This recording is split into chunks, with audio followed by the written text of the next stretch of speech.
आज हम करेंगे trigonometry class 10th exercise 8.1 from question number 7 to question number 11. So here is given, दिया हुआ है question 7, cot theta is equals to 7/8, then find what. तो हमें पता करना है this 1 plus sine theta, 1 minus sine theta, 1 plus sin theta and 1 minus sin theta upon 1 plus cos theta और 1 minus cos theta. ये हमें फाइंड करना है. ओके, तो ये फाइंड करने से पहले हमें राइट एंगल ट्रायंगल ड्रॉ करना है और सारी साइड्स पता करनी है, ऑल साइड्स पता करनी होती है, क्योंकि कोई भी रेशियो आ सकता है ना, साइन आ सकता है, कॉस आ सकता है, तो सबका रेशियो अलग अलग साइड होती हैं. तो इसलिए हमें सबसे पहला काम करना होगा, ऑल साइड्स पता करनी होगी. तो यहाँ जो गिवन इन्फॉर्मेशन है cot theta is equals to 7/8, इससे तो हमें क्या पता चलता है, बेस, क्योंकि cot थीटा किसका रेशियो होता है, देखो यहाँ पे cot थीटा बेस और परपेंडिकुलर होता है. तो यहाँ हमने लिख दिया बेस अपॉन परपेंडिकुलर. तो यहाँ से आप कंपेयर करेंगे, बेस कितना है 7, तो 7 के लिखेंगे. ये क्यों लिखेंगे ये बताया जा चुका है पहले. और परपेंडिकुलर 8 है तो 8 के लिखेंगे. हाइपोटेनस यहाँ पे पाइथागोरस थ्योरम से पता करेंगे. तो चलो पता करो, बेस कितना है 7 के, 7 के यहाँ लिख लो, और परपेंडिकुलर 8 के, ये सारे पता है, हाइपो पता करनी है. तो क्या लिखें यहाँ पे 7k² प्लस, यहाँ पे होल स्क्वायर करना होगा, 7k² प्लस परपेंडिकुलर 8k². अब स्क्वायर करो तो 49k² प्लस 64k². ऐड करो 49 एंड 64, 113k². ओके, तो ये आ गया हम लोगों का h². तो हमें चाहिए h, तो h चाहिए तो क्या करें, स्क्वायर रूट फाइंड करें. 113k² का स्क्वायर रूट कितना आ जाएगा, h इज इक्वल्स टू, ये परफेक्ट स्क्वायर नंबर नहीं है तो नहीं निकलेगा स्क्वायर रूट, 113 ही रहेगा. k² का रूट आ जाएगा k. हाइपोटेनस यहाँ से पता चल गई. तो यहाँ पे लिख लो हाइपोटेनस कितनी है, रूट ऑफ 113k. सारी साइड पता चल गई, all sides 90 degree right angle triangle. अब ये वैल्यू तुम्हें कैलकुलेट करनी है, तो चलो करते हैं. तो यहाँ देखो फॉर्मूला है ना, a plus B A minus B, A plus B A minus B. तो क्या होता है फॉर्मूला, एक ब्रैकेट में प्लस एक ब्रैकेट में माइनस, a² माइनस b². तो यूज़ करेंगे. तो ये हो गया a² मीन्स 1 का square minus b² means sine square theta. हो गया ऊपर इस तरह, नीचे 1 plus cos 1 minus cos, a plus B A minus B. तो एक भी क्या हो जाएगा, a² minus b². Okay done. अब देखो 1 का स्क्वायर तो 1 ही आएगा ना, तो यहाँ पे रेज कर देते हैं, 1 है ना, 1 का स्क्वायर 1 ही आएगा. तो 1 minus sign square theta upon 1 minus cos square theta. अब इसको सॉल्व करते हैं. साइन और कॉस का रेशियो ट्रायंगल को देखकर पुट करो. तो साइन का रेशियो क्या होता है, साइन किन दो साइड्स का रेशियो है वहाँ हम देख सकते हैं. अगर लर्न है तो डायरेक्ट लिखो, नहीं तो वहाँ से देखो. साइन किसका है, परपेंडिकुलर अपॉन हाइपो, इनका रेशियो है. तो साइन की जगह हम लोग लिखेंगे 1 माइनस परपेंडिकुलर अपॉन हाइपो का स्क्वायर. स्क्वायर है इसलिए हम लोग यहाँ पे स्क्वायर लगा देंगे. फिर इसी तरह इसका 1 माइनस कॉस, कॉस किसका है देखो, b upon h means b upon h का स्क्वायर. हो गया. अब इसे आगे सॉल्व करो. तो यहाँ हम लोग एरो बनाते चलते हैं. नेक्स्ट स्टेप ये हुआ. अब वैल्यू पुट कर दो. परपेंडिकुलर यहाँ कितना है 8k, तो क्या आया next, 1 minus 8k upon hypo कितना है 113, root of 113k whole square. ये हुआ ऊपर वाली वैल्यू. अब ये नीचे आ जाओ डिनोमिनेटर में. 1 माइनस बेस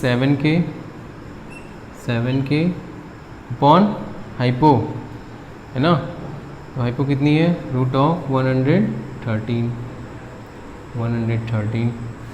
ठीक है। स्क्वायर है, स्क्वायर कर दो, सॉल्व करो। यहाँ से k कैंसिल कर दो, ये k और यहाँ से भी k था तो यहाँ से भी k को कैंसिल कर दो, k कैंसिल हो गए। अब क्या बचे, 8 और रूट, स्क्वायर लगाया 8 का कितना हो जाएगा, 8 का स्क्वायर 64, और रूट का जब स्क्वायर होता है तो रूट हट जाता है, तो यहाँ क्या बचा 113। यहाँ अगेन नीचे 1 माइनस 7 का स्क्वायर 49 और रूट का स्क्वायर रूट हट गया 13। अब इसे सॉल्व करना है, नेक्स्ट लाइन से सॉल्व करते हैं यहाँ से। तो चलो अब एलसीएम लेके सॉल्व करेंगे तो ये आ जाएगा 113 माइनस, ठीक है, इसको एलसीएम करोगे 113 माइनस 64, तो 113 माइनस 64 अपॉन 113 वहाँ लिखेंगे, लिखते हैं इसको 113 माइनस 64 अपॉन 113, ये तो ऊपर न्यूमरेटर का सॉल्यूशन हुआ इतना, whole upon this, again LCM लेंगे 113 माइनस 49, देखो एलसीएम लेके करना है तुम्हें, एलसीएम आता हो तो कर लेना, यहाँ डायरेक्ट मैं कर रहा हूँ, जिनको पता है वो जानते हैं कैसे करना है। 113 1 माइनस 49 होल अपॉन 13, ये शॉर्ट में करते हैं, होल अपॉन 130। अब यहाँ पे देखो, यहाँ पे भी होल अपॉन 113। अब तुम्हें पता है यहाँ दो फ्रैक्शन, पहले इसको सॉल्व करो।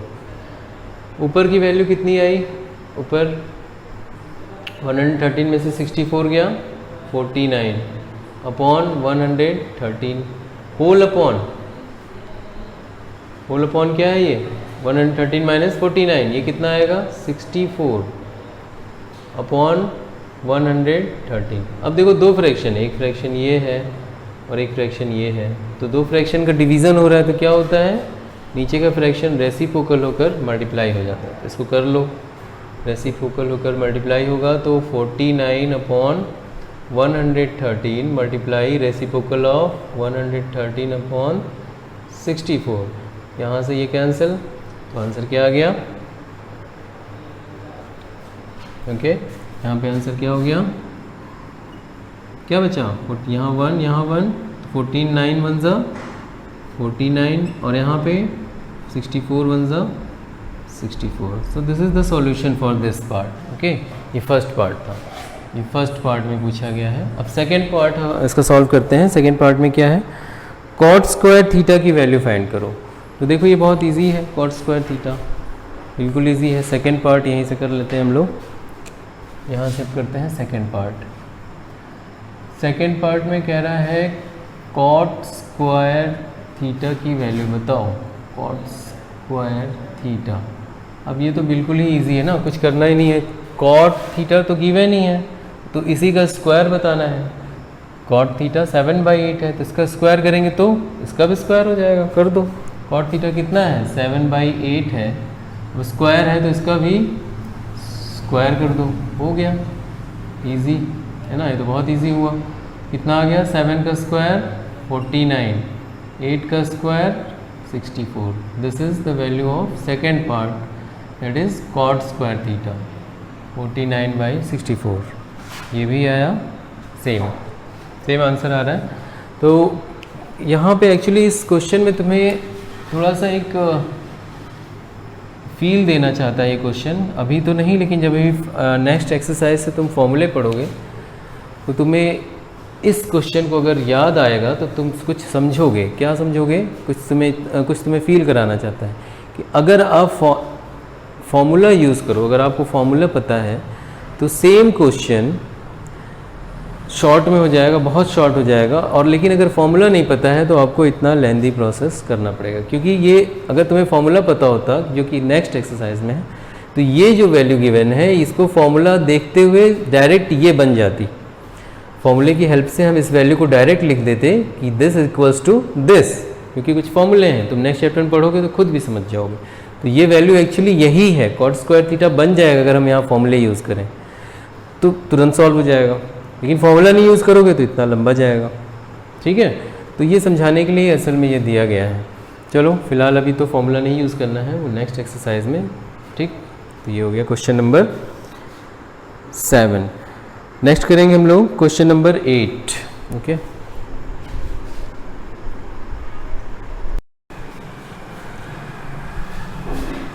तो ये है क्वेश्चन नंबर 8।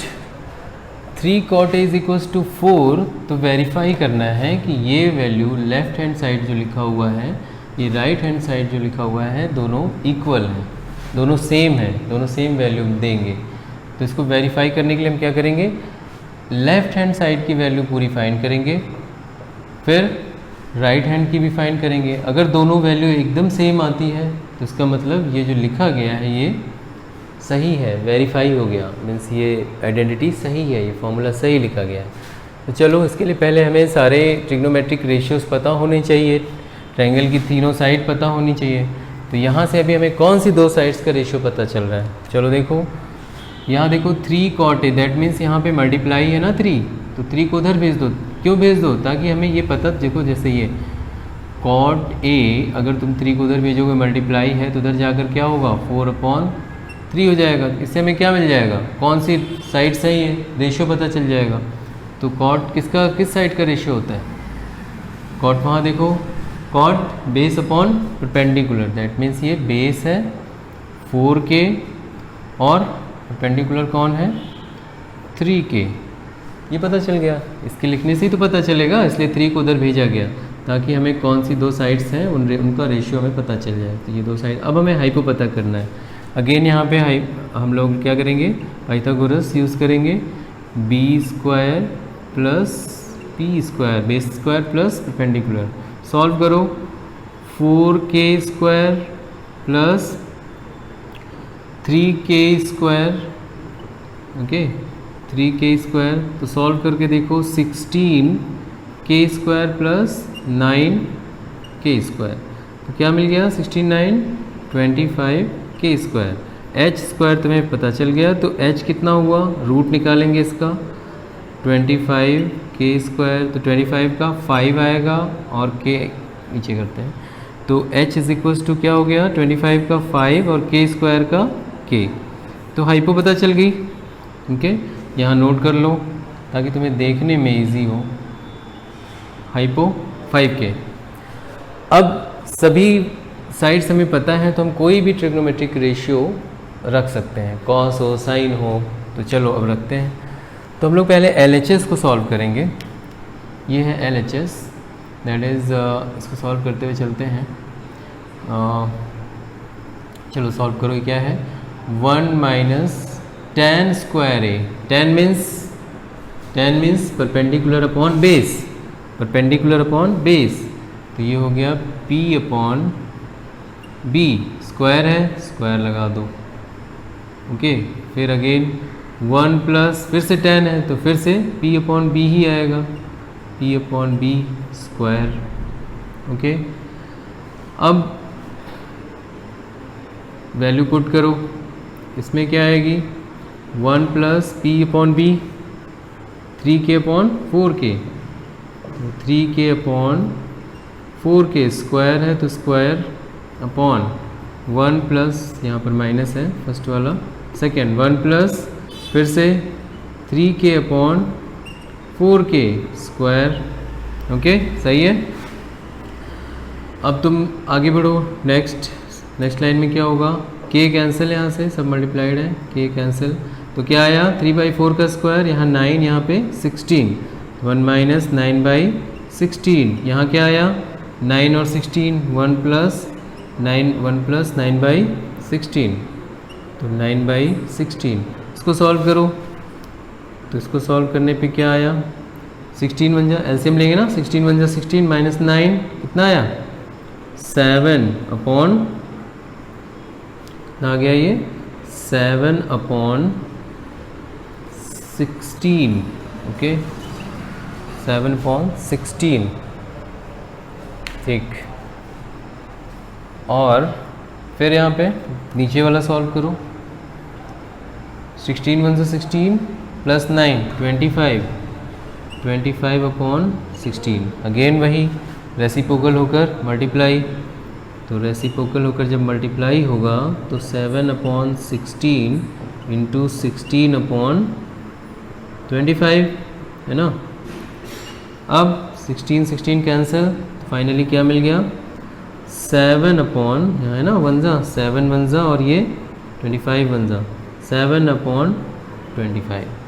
ठीक है भाई, तो LHS में तो ये वैल्यू आई। अब सेम यही वैल्यू RHS में आनी चाहिए, तो चलो RHS सॉल्व करो। RHS कॉस किसका होता है, base upon hypo, base upon hypo. तो ये हो गया 4k upon hypo, 5k square है तो स्क्वायर माइनस साइन किसका है P upon H, perpendicular upon hypo, perpendicular 3k hypo 5k और स्क्वायर है तो स्क्वायर। सॉल्व करो, क्या आया, ये हो गया 16, यहाँ k कैंसिल करते हैं, 16 अपॉन 25 माइनस 9 अपॉन 25। अब तो डिनोमिनेटर सेम है, डायरेक्ट 16 माइनस 9 कितना हो गया 7 अपॉन 25। तो हमने देखा LHS सॉल्व किया तो भी 7 अपॉन 25 और RHS को सॉल्व किया तो भी 7 upon 25। That means LHS is equals to RHS, that means LHS is equals to RHS, that is what, LHS में कौन था, hence this one 1 minus tan square A upon 1 plus tan square A is equals to cos square A minus sin square A। Verified हो गया। तो question number 9 में देखो क्या कह रहा है, ट्रायंगल ABC है जिसका एंगल B 90 डिग्री है। तो पहले हम ऐसे बना देंगे, B 90 डिग्री पे ही लिखना। If tan A is equals to 1/√3 then find this value. ठीक है, tan A गिवन है 1/√3, tan A is equals to 1/√3 ये गिवन है। तो हम पता कर लें कौन सी साइड है, अगर लर्न है तो डायरेक्ट बताओ, नहीं तो वहाँ से देखो tan perpendicular, tan theta perpendicular upon base, that means यहाँ पे कौन है, परपेंडिकुलर है और बेस है। तो हमारा काम है कि हम P इज इक्वल्स टू कितना है वो लिख लें, P कितना है कंपेयर करें 1k और B कितना है √3k। तो यहाँ नोट कर लें परपेंडिकुलर 1k और B √3k। ओके हो गया। अब यहाँ से हाइपो फाइंड करो, तो हाइपो का फॉर्मूला यहाँ है, इसको फाइंड करो। B कितना है √3k प्लस P कितना है 1k। यहाँ अब तुम करो स्क्वायर, ये हो गया स्क्वायर, वैल्यू कितनी आ रही है, √3 का स्क्वायर होगा तो 3, k का स्क्वायर k स्क्वायर, 1 का स्क्वायर 1 ही आएगा, k का स्क्वायर k स्क्वायर, ऐड हो गए दोनों तो कितना हो गया 4k स्क्वायर। तो ये क्या मिला हमें h स्क्वायर, h कितना हुआ √4k स्क्वायर, तो फिर h कितना हो गया 4 का रूट 2 आएगा, k स्क्वायर का k आएगा, तो हाइपोटेनस कितनी हो गई 2k। यहाँ नोट कर लेंगे हाइपोटेनस है 2k। ऑल साइड्स नोन पता चल गई। अब फाइंड क्या करना है हमें, ये गिवन है, इसकी हेल्प से हमने ऑल 3 साइड्स हमने फाइंड की। अब हमारा काम है क्वेश्चन पार्ट 1, 2 पार्ट है इस क्वेश्चन में। पार्ट 1 में कह रहा है find the value of sin A cos C plus cos A sin C। sin A cos C plus cos A sin C first part. Second part में भी ऐसे ही कुछ है, कॉस ए साइन सी। तो साइन ए मीन्स कौन सा ratio, वहाँ देखो परपेंडिकुलर अपॉन हाइपो पुट करो, साइन ए परपेंडिकुलर अपॉन हाइपो। और यहाँ देखो यहाँ पे क्या है, तो कुछ नहीं है, यहाँ इंटू है, डॉट लगा है या नहीं लगा है, तो ये आपस में मल्टीप्लाइड है ये दोनों, sign A into cos C, cos A into sine सी। अगर कन्फ्यूज़न है तो यहाँ मल्टीप्लाई का साइन लगा लो। चलो साइन ए का रखो परपेंडिकुलर अपॉन हाइपो, परपेंडिकुलर है 1k अपॉन हाइपो 2k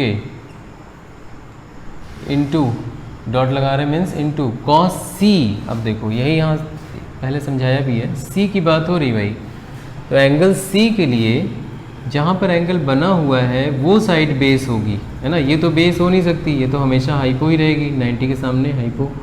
तो अब अगर एंगल सी की बात की जा रही है तो सी के लिए कौन बेस होगा, जिस पर एंगल बना हुआ है, ये बेस हो जाएगा और ये परपेंडिकुलर।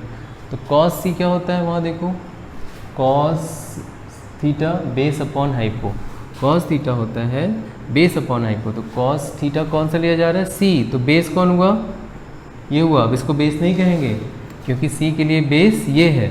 चलो तो कौन हो गया base, 1k upon base upon hypo, तो हाइपो तो हमेशा ये रहेगी 2k, ये हो गया। प्लस लगाओ फिर से, अब कॉस ए की बात कर रहा है, कॉस ए कहाँ है, ये देखो कॉस ए ये रहा, कॉस ए क्या होता है, फिर से बेस अपॉन हाइपो ही होता है ना। तो ये बेस, अब ए के लिए बेस कौन होगा, ये होगा। क्यों, क्योंकि ए इसी साइड पर बना हुआ है, इस पर भी बना है, लेकिन ये तो बेस हो नहीं सकती, ये हमेशा हाइपो है। तो ए के लिए बेस ये हुआ और परपेंडिकुलर ये हुआ, तो base upon hypo again √3 upon 2k। Base upon hypo means √3k upon hypo means 2k। अब इंटू यहाँ पे इंटू है साइन सी, फिर से सी की बात हो रही है, तो सी के लिए ये बेस है ना, ठीक, ये परपेंडिकुलर है। तो साइन क्या होता है, वहाँ देखो perpendicular sine theta perpendicular upon hypo, तो perpendicular upon hypo, okay. Perpendicular हो गया 1k, और सॉरी सी के लिए तो परपेंडिकुलर ये नहीं है ना, ये है परपेंडिकुलर √3, सी के लिए ये बेस है, ये है परपेंडिकुलर, तो हो गया √3k upon hypo 2k, base upon hypo means 2k, perpendicular upon hypo 2k, that is perpendicular for C and hypo this. अब आगे बढ़ो, मल्टीप्लाई 1, अब के कैंसिल करो, यहाँ से ये सब कैंसिल हो गया, यहाँ से ये कैंसिल हो गया, यहाँ से ये कैंसिल हो गया, तो बचा कौन, 1 1 ज़ा 1, 2 2 ज़ा 4, प्लस √3 इंटू √3, रूट मल्टीप्लाई हुआ, रूट हट गया, 2 2 ज़ा 4, सेम डिनोमिनेटर डायरेक्ट ऐड होगा, 1 + 3 4, 4 अपॉन 4, तो ये आ गया तुम्हारा सॉल्यूशन, दैट इज़ 1, मतलब इसकी वैल्यू 1 आई, ओके। अब सेकेंड पार्ट करते हैं इसी का, चलो सेकेंड पार्ट यहीं पे कर देते हैं। सेकेंड पार्ट सेकेंड, अब फाइंड करना है cos A cos C minus sin A sin C। cos A cos C minus sin A sin C, ठीक। अगेन रेशियो देखो, चेक करो, cos A cos C, cos A means इस angle की बात हो रही है, इस एंगल के लिए बेस कौन हुआ, ये परपेंडिकुलर ये हुआ, तो cos के लिए रेशियो क्या होता है, देखो B/H। चलो इसमें लिखा नहीं था, पहले लिख ही लें ताकि तुम्हें प्रॉब्लम ना हो देखने में। cos A B/H base upon hypo into cos C, फिर से cos है तो बेस अपॉन हाइपो ही होगा, है ना, बेस अपॉन हाइपो। अब यहाँ पे sin A, साइन क्या होता है, perpendicular upon hypo, perpendicular upon hypo into sine C, फिर से साइन ही है तो परपेंडिकुलर अपॉन हाइपो, पर साइड्स चेंज हो जाएंगी, है ना। ए के लिए अलग परपेंडिकुलर बेस होगा, सी के लिए अलग परपेंडिकुलर और बेस होगा। तो देखो पहले ए के लिए बेस क्या होगा, एंगल ए के लिए तो यही बेस होगा ना जहाँ पे बना हुआ है एंगल, और परपेंडिकुलर ये हो जाएगा, हाइपो तो हाइपो ही रहेगा। तो B upon H cos A के लिए कौन आएगा, base upon H, means base कितना है √3 के, है ना। बेस कितना है √3 के, तो लिखते हैं यहाँ पे √3 के अपॉन हाइपो, हाइपो कितना है 2 के, ये हो गया, into base upon hypo cos C. अब सी के लिए देखना है, सी के लिए बेस कौन होगा, ये होगा जहाँ पे ये बना है, ये बेस हुआ, इसके लिए ये परपेंडिकुलर। तो 1 के बेस हो गया सी के लिए, और हाइपो तो हाइपो ही रहेगा 2 के माइनस साइन ए के लिए परपेंडिकुलर, ए के लिए ये बेस है तो ये परपेंडिकुलर होगा, परपेंडिकुलर अपॉन हाइपो। परपेंडिकुलर क्या हुआ ए के लिए 1 के हुआ, और हाइपो तो हाइपो ही रहेगा 2 के इंटू परपेंडिकुलर। अब साइन सी के लिए पी अपॉन एच, सी के लिए पी कौन है, सी के लिए तो ये बेस है, तो पी कौन हुआ, ये हुआ परपेंडिकुलर। पी कितना हुआ √3 के अपॉन एच, हाइपो तो वही रहेगा 2 के, है ना। अब कैंसिल कर दो, के यहाँ से यहाँ से यहाँ से यहाँ से यहाँ से, अब मल्टीप्लाई करो, चलो √3 1 जा √3, 2 2 जा 4 माइनस √3 1 जा √3, 2 2 जा 4, सेम नंबर हैं कैंसिल हो जाएंगे, √3/4 माइनस √3/4 क्या आएगा 0 आएगा। सेम नंबर में से सेम नंबर क्या हो रहा है, माइनस हो रहा है, तो 0 ही तो आएगा, दैट इज आंसर। तो क्वेश्चन नंबर 9 के 2 parts, first and second both are solve here. करेंगे question number 10।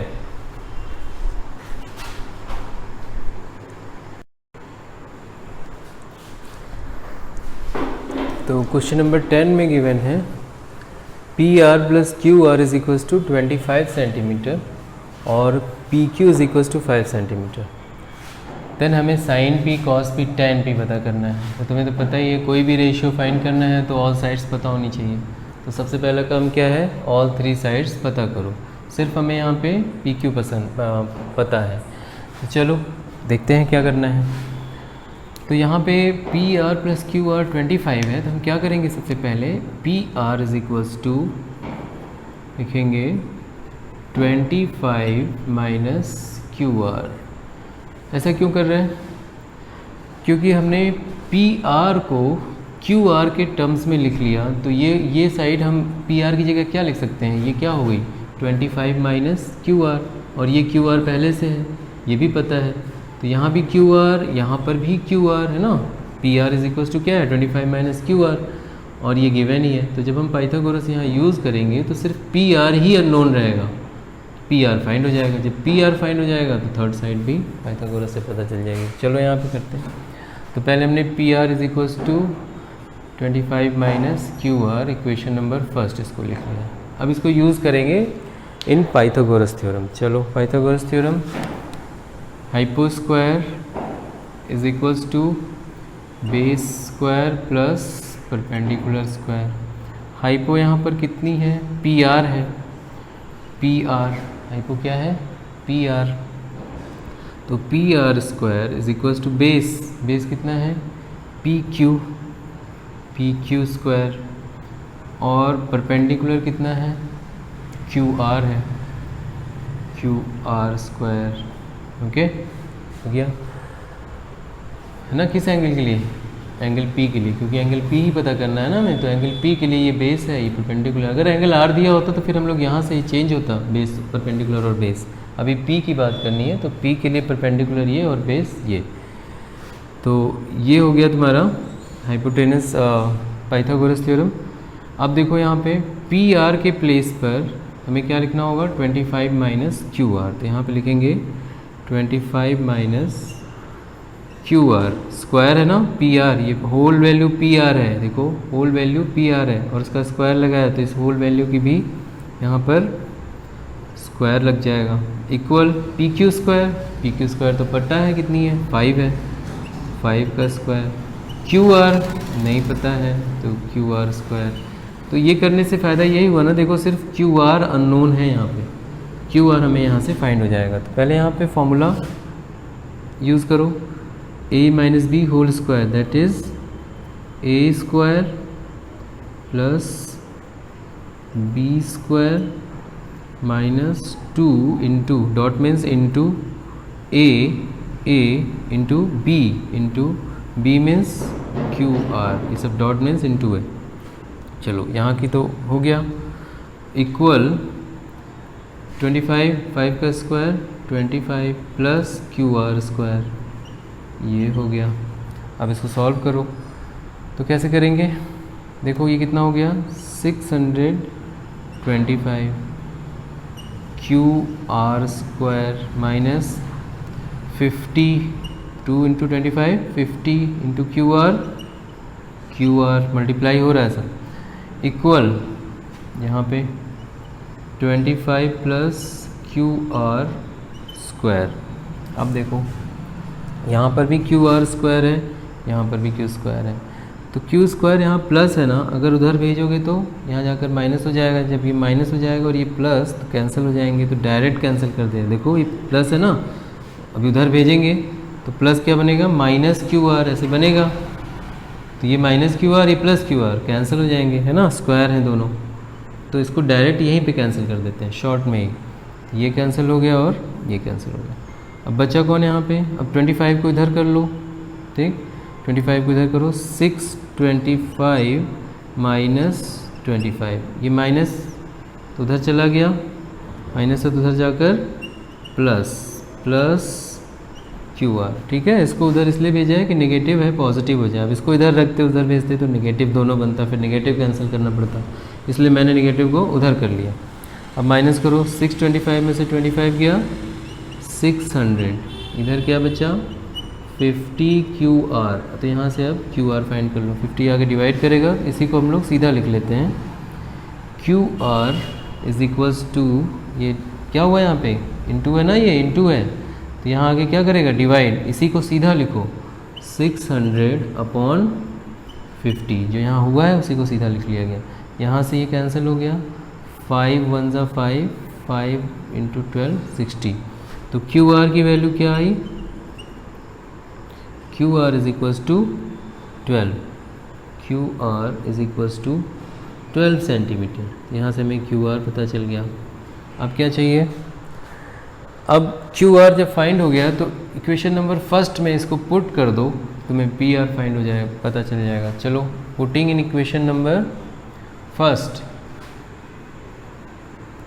Putting in equation number first, put करो क्यू आर 12 सेंटीमीटर यहाँ पर, पहले इसको लिखो P R is equals to 25 minus Q R means Q R की value यहाँ लिखेंगे हम लोग 12 है ना, 25 माइनस क्यू आर लिखना था, लेकिन क्यू आर की जगह पे हम क्या लिख रहे हैं 12, क्योंकि क्यू आर की वैल्यू 12 है।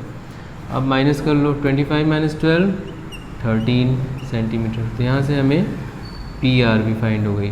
पी आर, अब सारी जो साइड्स पता है सब वहाँ नोट कर लो ट्रायंगल में, पी क्यू तो पहले से 5 है, पी आर 13, पी आर कहाँ है हाइपोटेनस, तो ये हो गई 13 सेंटीमीटर, और क्यू आर कौन है परपेंडिकुलर है, ये कितनी है 12 सेंटीमीटर, ये भी हो गई। अब जो पूछ रहा है करो, sine P means sine means perpendicular upon hypo, तो P के लिए परपेंडिकुलर कौन है, ये है, ये तो बेस हुई ना P के लिए, परपेंडिकुलर अपॉन हाइपो, P तो परपेंडिकुलर कौन है, पहले लिख लेते हैं formula, perpendicular upon hypo, perpendicular कौन है क्यू आर है ना, यहाँ सीधे देखो परपेंडिकुलर कौन है 12 है, डायरेक्ट लिखो 12 अपॉन हाइपो कितनी है 13, तो साइन P आ गया 12/13। इसी तरह कॉस P, देखो कॉस क्या होता है बेस अपॉन हाइपो, P के लिए तो बेस यही है, base upon hypo means base पहले लिख लेते हैं formula, base upon hypo equal base कितना है 5 है, हाइपो कितनी है 13 है, तो ये आ गया हम लोगों का cos p 5/13। इसी तरह से tan p फाइंड करना है। tan p देखो क्या है, tan theta perpendicular upon base, perpendicular upon base. p के लिए परपेंडिकुलर ये है, बेस ये है, तो वैल्यू रखो परपेंडिकुलर 12 और बेस 5, तो ये हो गया tan p, है ना। सारी वैल्यू में जो जो पूछी गई थी बता दिया। Okay, now last question, question number 11।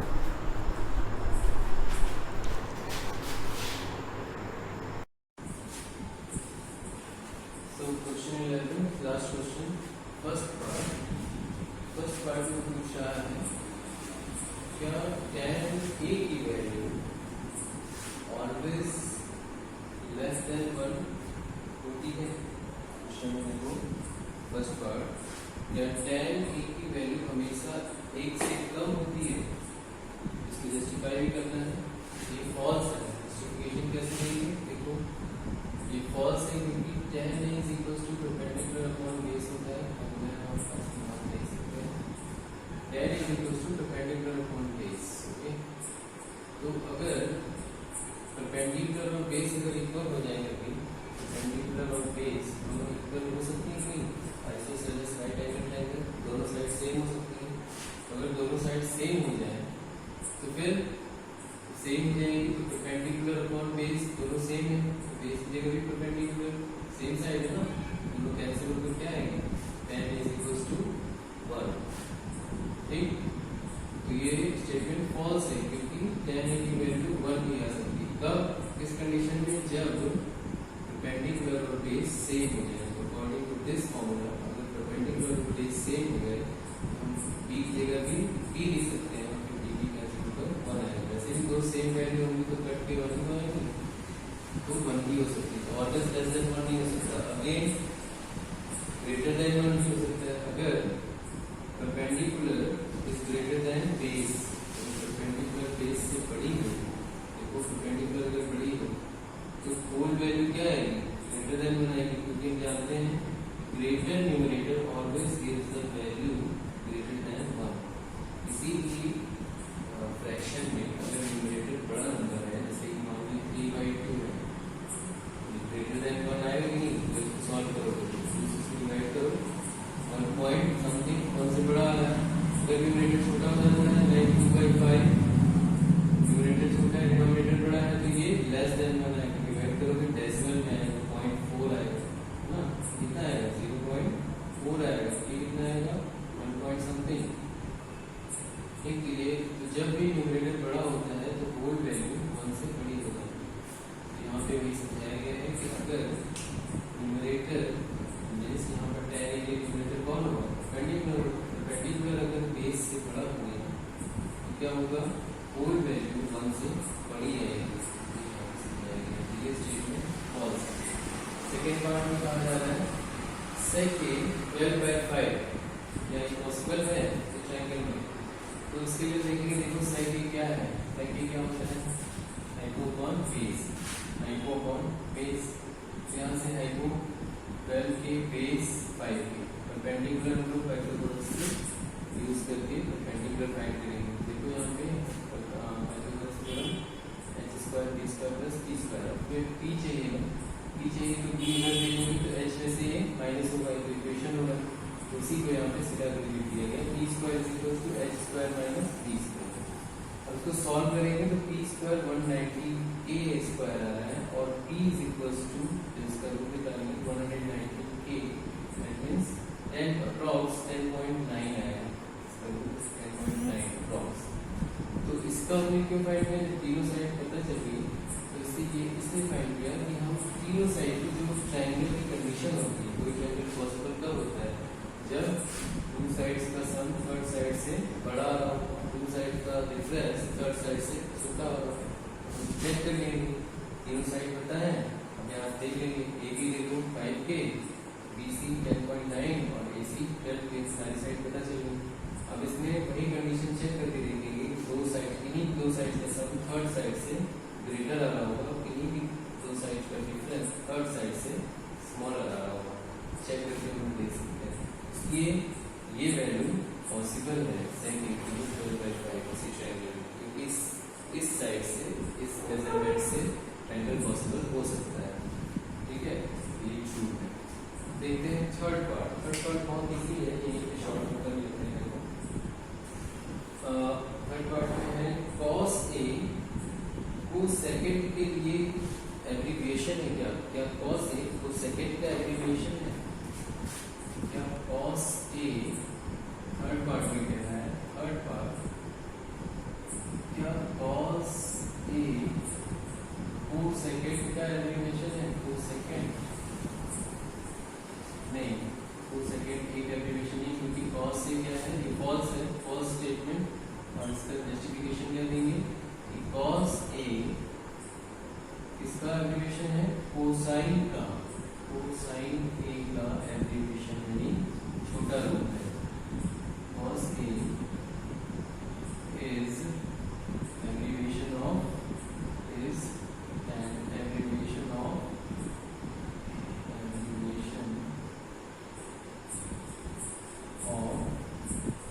cosine A.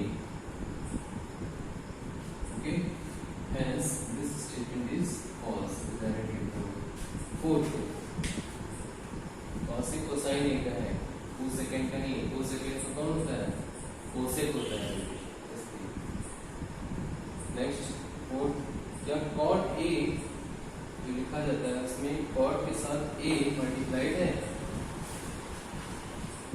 Part देख लेते हैं, इसको तुम नोट कर सकते हो। फोर्थ पार्ट में ये हम सॉल्व कर लेते हैं। ओके, ये कर लेते हैं फोर्थ पार्ट।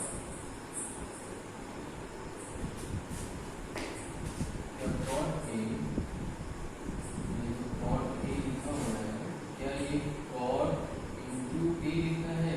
नहीं, फॉल्स। फॉल्स क्यों फॉल्स है? क्योंकि cot A क्या है? एंगल A का इज कोटेंजेंट है, कोटेंजेंट है, cotangent of angle, cotangent of angle A। Multiply नहीं है कि cot into A, तो A into cot हो जाएगा, लेकिन ये ऐसा नहीं है कि मल्टीप्लाई है, बल्कि एंगल A का एक रेशियो है। कौन सी साइड के लिए? Cotangent. Cotangent means base upon perpendicular का रेशियो है, मल्टीप्लाई किसी एंगल A के लिए बेस और परपेंडिकुलर का रेशियो है, ये एक सिंबल है, मल्टीप्लाइड नहीं है cot A के साथ, व्हिच इज फॉल्स स्टेटमेंट। ठीक, फिफ्थ में देखो, फिफ्थ में क्या कह रहा है? किसी भी एंगल थीटा के लिए sin theta is equal to 4/3, क्या ये पॉसिबल है? चेक करते हैं। Last part,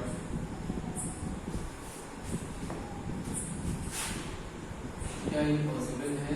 sin theta is equal to 4/3, क्या ये पॉसिबल है? तो 4/3 ये इट इज नॉट पॉसिबल, क्योंकि sin थीटा क्या होता है? परपेंडिकुलर अपॉन हाइपो होता है, और तुम्हें पता है राइट एंगल ट्रायंगल में ये फॉल्स है। ठीक है, इसे फॉल्स लिखेंगे, और फॉल्स की जस्टिफिकेशन देंगे क्योंकि राइट एंगल ट्रायंगल में हाइपोटेनस इज ग्रेटेस्ट साइड ना, ABC राइट एंगल ट्रायंगल है, तो hypo is the greatest side. यहाँ पे क्या लिखा है? परपेंडिकुलर बड़ी और हाइपो छोटी है, क्योंकि यहाँ से क्या समझ में आता है? P is equal to 4K और H is equal to 3K, जैसे कि हम फाइंड करते हैं, तो P को बता रहा है कि 4K है, परपेंडिकुलर हाइपो को कह रहा है 3K, which is not possible। क्यों? क्योंकि H is the greater than B and H is also greater than P। क्या हुआ? H B से भी बड़ी होती है और P से, यानी सबसे बड़ी साइड है इसी राइट एंगल, क्योंकि यहाँ क्या बता रहा है? परपेंडिकुलर बड़ा और हाइपो छोटा है, it is also false. Okay, तो इसमें हमारा एक्सरसाइज 8.1 कंप्लीट होता है। Next exercise 8.2 and 8.3 next